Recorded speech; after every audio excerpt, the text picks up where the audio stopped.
नमस्कार बंधुरा गौरी किचेने सबाइके स्वागत। आबारो आमी चले एसेछि सबथेके सहज एबं गरमे तृप्तिदायक आरेकटी रेसिपि निये। आजके आमी बानाबो झिंगे आलुर पातला झोल रेसिपि। चलुन ताहले झटपट करे देखे निई आजकेर एई रेसिपि। प्रथमे आमी कड़ाइये दिए दिलाम 1 टेबिल स्पून सर्षेर तेल।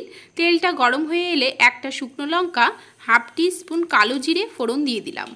कालो जिरेटा ठीक এইভাবে ফুটে উঠলে কেটে রাখা আলুগুলো দিয়ে দিতে হবে। এখানে দেখুন দুটো আলু আমি লম্বা আকারে কেটে নিয়েছি। আলুগুলোকে নেড়েচেড়ে নিয়ে মিশিয়ে নিচ্ছি। এবারে এর মধ্যে দিয়ে দিচ্ছি হাফ টি স্পুন নুন, দিয়ে দেব হাফ টি স্পুন হলুদ গুঁড়ো। নুনটাকে এই সময়ে দিয়ে দিলে আলুগুলো কিন্তু তাড়াতাড়ি সেদ্ধ হয়ে যায়। আলুগুলোকে নেড়েচেড়ে নিয়ে 2 থেকে 3 মিনিটের জন্য হালকা ব্রাউন কালার করে ভেজে নিলাম। ভাজা হয়ে গিয়েছে, দিয়ে দিলাম হাফ ইঞ্চি আদা পেস্ট, 5টা চেরা কাঁচা লঙ্কা। আদাটাকে এবারে নেড়েচেড়ে নিয়ে 1 মিনিটের জন্য ভেজে নেব, যাতে আদার কোনো রকম কাঁচা গন্ধটা না থাকে এবং ভালোভাবে আলুর সাথে মিশে যায়।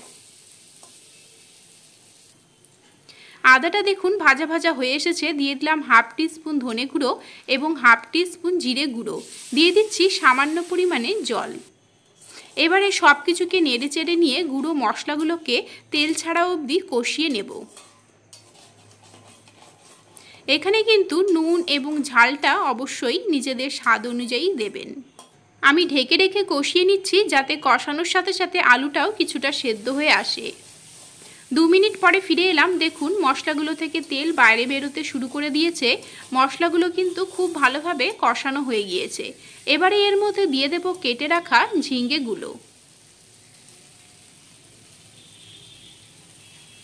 এখানে আমি 3টে ঝিঙ্গে খোসা ছাড়িয়ে লম্বা আকারে কেটে নিয়েছি। ঝিঙ্গেগুলোকে এবারে আলুর সাথে নেড়েচেড়ে নিয়ে 2 মিনিটের জন্য কষিয়ে নেব, যাতে ঝিঙ্গের মধ্যেও মশলাগুলো খুব ভালোভাবে ঢুকে যায়। আমি এখানে ঢেকে রেখেই কষিয়ে নেব, যাতে কষানোর সাথে সাথে অনেকটা সেদ্ধ হয়ে আসে। গরমের দিনে এই রকম কালো জিরে ফোড়নে পাতলা ঝোল রান্না করবেন, দেখবেন খেতে তো খুব ভালো লাগবেই, তার সাথে সাথে পেটও কিন্তু ঠান্ডা থাকবে। মশলাগুলো দেখুন কষানো হয়ে গিয়েছে। ঝিঙ্গে কষাতে খুব বেশি কিন্তু সময় লাগে না। 2 মিনিটের জন্য ঢাকা দিয়ে রাখলেই দেখবেন ঝিঙ্গে থেকে জল বেরোতে শুরু করে দেয়। এবারে এর মধ্যে দিয়ে দিচ্ছি 1 গ্লাস জল।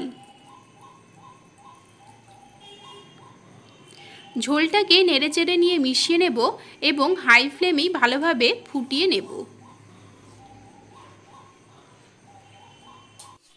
ঝিঙ্গে আলুর ঝোলটা দেখুন ফুটে উঠেছে। ঝিঙ্গে এবং আলু দুটোই কিন্তু খুব ভালোভাবে সেদ্ধ হয়ে গিয়েছে। এই সময় আপনারা নুনটা চেক করে নিতে পারেন। আমি এর মধ্যে দিয়ে দিচ্ছি আরও হাফ টি স্পুন পরিমাণ নুন। নুনটাকে এবারে আরও 2 মিনিটের জন্য নেড়েচেড়ে নিয়ে ফুটিয়ে নেব।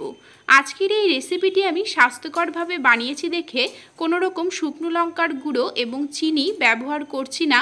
কাঁচা লঙ্কা দিয়েই আজকের রেসিপিটি কমপ্লিট করলাম। তাহলে বন্ধুরা আজকের এই ঝিঙ্গে আলুর পাতলা ঝোল রেসিপিটি আপনাদের কেমন লেগেছে আমাকে অবশ্যই কমেন্ট করে জানাবেন। ভালো লাগলে আমার চ্যানেলটিকে সাবস্ক্রাইব করে নেবেন, লাইক এবং শেয়ার করবেন। এরকমই আরও অনেক স্বাস্থ্যকর রেসিপি আমার চ্যানেলে রয়েছে, যেগুলো লিঙ্ক ডেসক্রিপশন বক্সে দেওয়া আছে, অথবা আপনারা আমার চ্যানেল ভিজিট করলেও দেখতে পারবেন। তাহলে বন্ধুরা আজকের মতো এখানেই শেষ করছি।